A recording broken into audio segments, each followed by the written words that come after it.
Hi all, ಎಲ್ಲರಿಗೂ ನಮಸ್ಕಾರ. ದಿನಾನು ವಿಡಿಯೋನ ಸ್ಟಾರ್ಟ್ ಮಾಡಿದಾಗ ಜ್ಯೂಸ್ ಕುಡಿತಾನೆ ಮಾಡ್ತೀನಿ. ಸೊ ಇವತ್ತು ಕೂಡ ಬೀಟ್ರೂಟ್ ಜ್ಯೂಸ್ ಕುಡಿತಾನೆ ವಿಡಿಯೋನ ಸ್ಟಾರ್ಟ್ ಮಾಡಿದ್ದೀನಿ. ಹಾಗೆ ಇವತ್ತು ನಾನು ಒಂದು ಸ್ಪೆಷಲ್ ಆಗಿರೋ ತಿಂಡಿನ ಮಾಡೋಣ ಅಂದ್ಕೊಂಡೆ. ದಿನಾನು ಅದೇ ಮಾಮೂಲಿ ತಿಂದು ಬೇಜಾರಾಗಿತ್ತು. ಸೊ ಸ್ವಲ್ಪ ಬಟಾಣಿ ಇತ್ತು, ಆಮೇಲೆ ಪನ್ನೀರು ಇತ್ತು. ಬಟರ್ ಪನ್ನೀರ್ ಮಾಡೋಣ ಅಂತ ಮಾಡ್ತಾಯಿದ್ದೆ. ಸೊ ಹಾಗೆ ಫ್ರಿಜ್ಜಲ್ಲಿ ಸ್ವಲ್ಪ ಹೂಕೋಸು ಇತ್ತು. ಸೊ ಅದಕ್ಕೋಸ್ಕರ ಅದನ್ನೂ ಸೇರಿಸ್ಕೊಂಡು ಬಟರ್ ಪನ್ನೀರ್ ಥರ ಮಾಡೋಣ ಅಂತ ಅಂದ್ಕೊಂಡು ಇರೋಷ್ಟು ಬಟಾಣಿನ ಒಂದು ಚಿಕ್ಕ ಪಾತ್ರೆಯಲ್ಲಿ ಹಾಕಿ ಒಂದು ಸ್ವಲ್ಪ ಉಪ್ಪು ಹಾಕಿಬಿಟ್ಟು ಬೇಯಿಸಿಡ್ತಾಯಿದ್ದೀನಿ.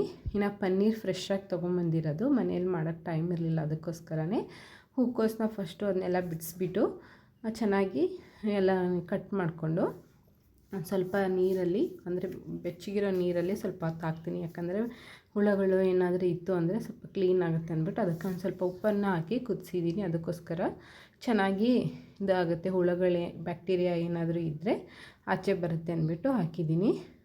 ಇನ್ನು ಒಂದು ಚಿಕ್ಕ ಪಾತ್ರೆ ಇಟ್ಕೊಂಡು, ಬಾಣಲೆ ಅಥವಾ ಪಾತ್ರೆ ಇಟ್ಕೊಂಡು ಅದಕ್ಕೆ ಒಂದು 4 ಮೀಡಿಯಮ್ ಸೈಜ್ ಆಗೋಷ್ಟು ಈರುಳ್ಳಿನ ಕ್ಯೂಬ್ಸಾಗಿ ಕಟ್ ಮಾಡಿಬಿಟ್ಟು ಫ್ರೈ ಮಾಡೋಕ್ಕೆ ಹಾಕ್ಕೊಳ್ತಾ ಇದ್ದೀನಿ. ಆಮೇಲೆ ಬೆಳ್ಳುಳ್ಳಿ 1 ಗಡ್ಡೆ ಆಗೋಷ್ಟು ಬೆಳ್ಳುಳ್ಳಿನ ಸಿಪ್ಪೆ ಸುಲಿದ್ಬಿಟ್ಟು ಹಾಕ್ಕೊಂಡು ಒಂದು 2-3 ನಿಮಿಷ ಚೆನ್ನಾಗಿ ಫ್ರೈ ಮಾಡ್ಕೊಂಡಿದ್ದೀನಿ.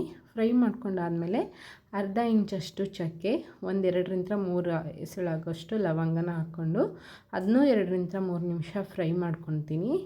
ಚೆನ್ನಾಗಿ ಫ್ರೈ ಮಾಡ್ಕೊಂಡಾದಮೇಲೆ ನಾನಿಲ್ಲಿ ಒಂದು 4-5 ಬಾದಾಮಿ, ಒಂದು 4-5 ಗೋಡಂಬಿನ ಹಾಕ್ಕೊಳ್ತಾ ಇದ್ದೀನಿ. ನಿಮಗೆ ಬಾದಾಮಿ ಇಂಟ್ರೆಸ್ಟ್ ಇಲ್ಲ ಅಂದರೆ ಬರೀ ಗೋಡಂಬಿನೇ ಒಂದು 10-15 ಹಾಕ್ಕೋಬೋದು. ಸೊ ನಾನು 2 ಇರಲಿ ಅಂತ ಸ್ವಲ್ಪ ಹಾಕ್ಕೊಂಡಿದ್ದೀನಿ. ಒಂದು ಸ್ವಲ್ಪ 1/4 ಇಂಚ್ ಆಗೋಷ್ಟು ಶುಂಠಿನ ಚಿಕ್ಕದಾಗಿ ಕಟ್ ಮಾಡ್ಕೊಂಡು ಹಾಕ್ಕೊಂಡು ಒಂದು 3 ಹಸಿಮೆಣ್ಸಿನ್ಕಾಯಿನ ಹಾಕ್ಕೊಳ್ತಾ ಇದ್ದೀನಿ.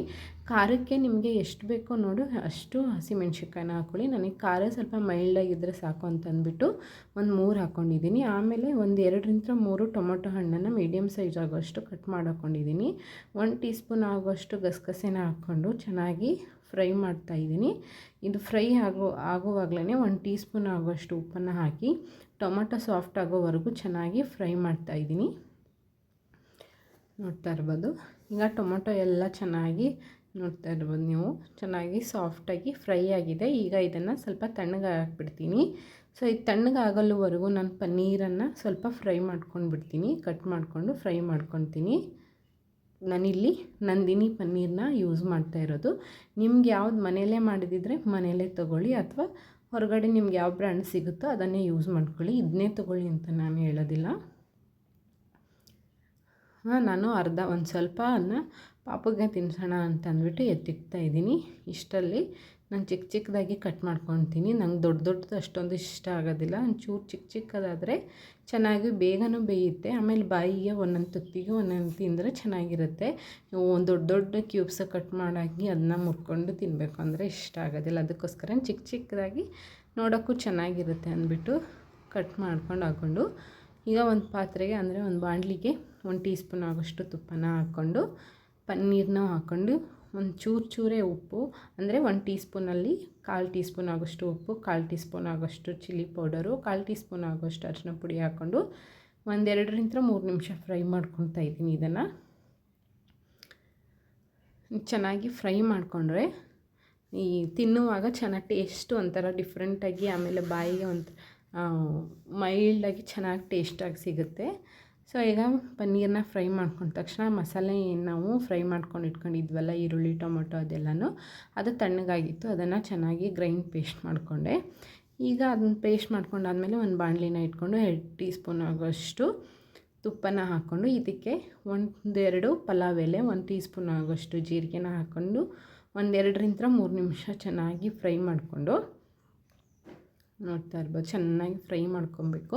ಇದು ಜೀರಿಗೆ ವಾಸನೆ ಮುಖಕ್ಕೆ ಬರ್ತಾ ಇರಬೇಕು ಅಲ್ಲಿವರೆಗೂ ಫ್ರೈ ಮಾಡಿಕೊಂಡು 1 ಟೀ ಸ್ಪೂನ್ ಇಲ್ಲ 2 ಟೀ ಸ್ಪೂನ್ ಆಗೋಷ್ಟು ರೆಡ್ ಚಿಲ್ಲಿ ಪೌಡರ್, ಅಂದರೆ ಕಾಶ್ಮೀರಿ ರೆಡ್ ಚಿಲ್ಲಿ ಪೌಡರ್ನ ಹಾಕ್ಕೊಳ್ತಾ ಇದ್ದೀನಿ. ಕಲರು ಸ್ವಲ್ಪ ಚೆನ್ನಾಗಿ ಬರಲಿ ಅಂತಂದ್ಬಿಟ್ಟು. ನಿಮ್ಗೆ ಇನ್ನೂ ಜಾಸ್ತಿ ಬೇಕು ಅಂದರೆ ಇನ್ನೂ ಜಾಸ್ತಿ ಹಾಕ್ಕೋಬೋದು. ನಮಗೆ ಖಾರ ಅಷ್ಟೊಂದು ಇಷ್ಟ ಆಗೋದಿಲ್ಲ, ಅದಕ್ಕೋಸ್ಕರ ಚೂರೇ ಖಾರ ಪುಡಿ ಹಾಕ್ಕೊತಾ ಇರೋದು ನಾನು.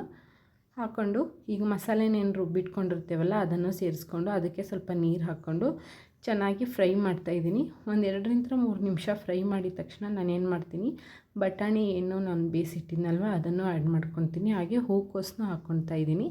ಸೊ ಮಸಾಲೆ ಜೊತೆನೇ ಬಟಾಣಿ ಮತ್ತು ಹೂಕೋಸು ಚೆನ್ನಾಗಿ ಕುದಿಬೇಕು. ಅದು ಅರ್ಧ ಮಸಾಲೆ ಅರ್ಧ ಕುದ್ದ ಮೇಲೆ ಹಾಕಿದರೆ ಟೇಸ್ಟು ಅಷ್ಟು ಚೆನ್ನಾಗಿ ಬರೋದಿಲ್ಲ. ಅದು ಕುದಿಯೋಕ್ಕಿಂತ ಮುಂಚೆನೇ ಅದ್ರ ಜೊತೆ ಮಿಕ್ಸ್ ಮಾಡಿ ಚೆನ್ನಾಗಿ ಕುದಿಸಿದರೆ ಆ ಟೇಸ್ಟು ಒಂಥರ ತುಂಬ ಚೆನ್ನಾಗಿರುತ್ತೆ. ಹೋಟೆಲಲ್ಲಿ ತಿಂತೀರಲ್ವ ಪನ್ನೀರ್ ಬಟರ್ ಮಸಾಲ, ಅದೇ ಟೇಸ್ಟೇ ಬರುತ್ತೆ. ಸೊ ಇದ್ರ ಜೊತೆಗೇ 1 ಟೀ ಸ್ಪೂನ್ ಆಗೋಷ್ಟು ಉಪ್ಪು, 1 ಟೀ ಸ್ಪೂನ್ ಆಗೋಷ್ಟು ಧನಿಯಾ ಪುಡಿ, ಒಂದು ಅರ್ಧ ಟೀ ಸ್ಪೂನ್ ಆಗೋಷ್ಟು ಗರಂ ಮಸಾಲನ ಹಾಕ್ಕೊಂಡು ಸ್ವಲ್ಪ ಅರಿಶಿನ ಪುಡಿನೂ ಹಾಕ್ಕೊಂಡು ಚೆನ್ನಾಗಿ ಫ್ರೈ ಮಾಡಿಕೊಂಡು ಇದನ್ನು ಕುದಿಯೋಕ್ಕೆ ಬಿಡ್ತೀನಿ ನಾನು. ಸೊ ಇವಾಗ ಇದನ್ನ ಚೆನ್ನಾಗಿ ಫ್ರೈ ಮಾಡ್ಕೊಂಡು 2-3 ನಿಮಿಷ ಚೆನ್ನಾಗಿ ಆ ಮಸಾಲೆ ಎಲ್ಲಕ್ಕೂ ಗರಂ ಮಸಾಲ ಧನಿಯಾ ಪುಡಿ ಎಲ್ಲದಕ್ಕೂ ಹೋಗೋ ಥರ ಚೆನ್ನಾಗಿ ಅದು ಮಸಾಲೆ ಅರ್ಧ ಕುದ್ಮೇಲೆ ಧನಿಯಾ ಪೌಡ್ರು ಗರಂ ಮಸಾಲ ಅರಿಶಿನ ಪುಡಿ ಹಾಕಿದರೆ ಆ ಮಸಾಲೆಗೆ ಅದು ಫ್ಲೇವರ್ ಹಿಡಿಯೋದಿಲ್ಲ. ಸೊ ಹಂಗಾಗಿ ಟೇಸ್ಟು ಚೆನ್ನಾಗಿ ಬರೋದಿಲ್ಲ. ಕುದಿಯೋದಕ್ಕಿಂತ ಮುಂಚೆನೇ ಅದ್ರ ಜೊತೆಗೆ ಹಾಕಿ ಚೆನ್ನಾಗಿ ಕುದಿಸಿದ್ರೆ ಸೇಮ್ ಹೋಟೆಲಲ್ಲಿ ನೀವು ಪನ್ನೀರ್ ಬಟರ್ ಮಸಾಲ ಹೇಗೆ ತಿಂತೀರೋ ಹಾಗೇ ಇರುತ್ತೆ.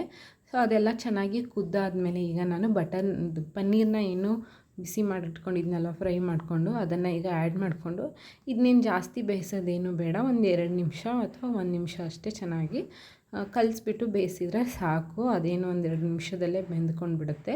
ಇಲ್ಲ ಹಾಗೇನೂ ತಿನ್ಬೋದು, ಪನ್ನೀರನ್ನ ಹಾಕ್ಕೊಂಡು ಹಾಗೇನೂ ತಿನ್ಬೋದು, ಅದೇನಿಲ್ಲ. 1-2 ನಿಮಿಷ ಬೇಯಿಸಿದ ತಕ್ಷಣ ನೋಡ್ತಾ ಇರ್ಬೋದು ಪನ್ನೀರ್ ಬಟರ್ ಮಸಾಲ ಚೆನ್ನಾಗಿ ರೆಡಿನೇ ಆಗಿತ್ತು. ನಮ್ಮ ಮನೇಲಂತೂ ಎಲ್ರಿಗೂ ತುಂಬಾ ಇಷ್ಟ ಇದು. ತುಂಬ ಅಂದರೆ ಮಸಾಲೆ ಜಾಸ್ತಿ ಹಾಕಿರೋದಿಲ್ಲ, ತಿನ್ನೋಕ್ಕೂ ಒಂಥರ ಏನೋ ಮೈಲ್ಡಾಗಿ ಚೆನ್ನಾಗಿ ಟೇಸ್ಟಿಯಾಗಿರುತ್ತೆ. ಆಮೇಲೆ ಹೋಟೆಲ್ ಥರನೇ ಇದು ಮಾಡಿರೋದ್ರಿಂದ ತುಂಬ ಚೆನ್ನಾಗಿರುತ್ತೆ. ನಿಮಗೆ ತುಪ್ಪ ಇಷ್ಟ ಆಗದಿರೋರು ಎಣ್ಣೆನೂ ಹಾಕ್ಕೊಂಡು ಯೂಸ್ ಮಾಡ್ಬೋದು, ಇಲ್ಲಾಂದರೆ ನಿಮ್ಗೆ ಎಣ್ಣೆನೂ ಹಾಕ್ಕೋಬೋದು. ನಾನಿಲ್ಲಿ ತುಪ್ಪನ ಹಾಕ್ಕೊಂಡು ಎಲ್ಲದಕ್ಕೂ ತುಪ್ಪ ಹಾಕ್ಕೊಂಡಿದ್ದೀನಿ. ಪನ್ನೀರ್ ಬಟರ್ ಮಸಾಲ ಜೊತೆ ನಾನಿಲ್ಲಿ ಚಪಾತಿ ಹಾಕ್ಕೊಂಡಿದ್ದೀನಿ. ಇದ್ರ ಜೊತೆ ನೀವು ಚಪಾತಿನೂ ಹಾಕ್ಕೋಬೋದು, ಪೂರಿ ಜೊತೆನೂ ತಿನ್ಬೋದು, ರೊಟ್ಟಿ ಜೊತೆನೂ ತಿನ್ಬೋದು. ಇದು ಟೋಟಲಿ ಪನ್ನೀರ್ ಬಟರ್ ಮಸಾಲ ತುಂಬ ಚೆನ್ನಾಗಿರುತ್ತೆ. ನೀವು ಒಂದ್ಸರಿ ಮನೇಲಿ ಟ್ರೈ ಮಾಡಿ. ನಾನು ಹೇಳಿದ ಥರನೇ ನೀವು ಎಲ್ಲ ಟ್ರೈ ಮಾಡಿದರೆ ಸೇಮ್ ಟು ಸೇಮ್ ಹೋಟೆಲ್ ಥರನೇ ಬರುತ್ತೆ ಟೇಸ್ಟು. ಸೊ ನೋಡ್ತಾ ಇರ್ಬೋದು ಚಪಾತಿ ಕೂಡ ಎಷ್ಟು ಚೆನ್ನಾಗಿ ಉಬ್ಬಿ ಬರ್ತಾಯಿದೆ, ಸಾಫ್ಟಾಗಿ ಟೇಸ್ಟಿಯಾಗಿ ಚಪಾತಿನೂ ಬಂದಿತ್ತು. ಈ ಪನ್ನೀರ್ ಬಟರ್ ಮಸಾಲ ಜೊತೆ ನಮ್ಮ ಮನೆಯಲ್ಲಿ ಚಪಾತಿ ಜೊತೆ ತುಂಬ ಚೆನ್ನಾಗಿತ್ತು ಕಾಂಬಿನೇಷನ್ನು. ಸೊ ನೋಡಿದ್ರಲ್ಲ ವೀಕ್ಷಕರೇ, ಇವತ್ತಿನ ನನ್ನ ವಿಡಿಯೋ ಯಾರಿಗೆಲ್ಲ ಇಷ್ಟ ಆಯಿತೋ ದಯವಿಟ್ಟು ಶೇರ್ ಮಾಡಿ, ಸಬ್ಸ್ಕ್ರೈಬ್ ಮಾಡ್ಕೊಳ್ಳಿ. ಯಾರೆಲ್ಲ ತುಂಬ ಜನ ನನ್ನ ವೀಡಿಯೋನ ನೋಡ್ತಾ ಇದ್ದಾರೆ ಬಟ್ ಸಬ್ಸ್ಕ್ರೈಬ್ ಮಾಡ್ಕೊಳ್ತಾ ಇಲ್ಲ, ದಯವಿಟ್ಟು ಸಬ್ಸ್ಕ್ರೈಬ್ ಮಾಡ್ಕೊಳ್ಳಿ. ವಿಡಿಯೋ ಹೆಂಗಿತ್ತು ಅಂತ ಒಂದು ಕಮೆಂಟ್ ಮಾಡಿ. ನೀವು ಕೂಡ ನಿಮ್ಮ ಮನೆಯಲ್ಲಿ ಟ್ರೈ ಮಾಡಿ, ನಿಮ್ಮ ಫ್ರೆಂಡ್ಸಿಗೂ ನಿಮ್ಮ ಫ್ಯಾಮಿಲಿ ಫ್ರೆಂಡ್ಸ್ಗೂ ಎಲ್ಲರಿಗೂ ವೀಡಿಯೋನ ಶೇರ್ ಮಾಡಿ. ಮುಂದಿನ ದಿನದಲ್ಲಿ ಹೀಗೆ ವೆರೈಟಿ ಅಡುಗೆಗಳನ್ನ ನಿಮಗೋಸ್ಕರ ನಾನು ಅಪ್ಲೋಡ್ ಮಾಡ್ತಾ ಇರ್ತೀನಿ. ಅಲ್ಲಿಯವರೆಗೂ ನನ್ನ ಯೂಟ್ಯೂಬ್ ಚಾನಲ್ನ ನೋಡ್ತಾ ಇರಿ. Thank you all.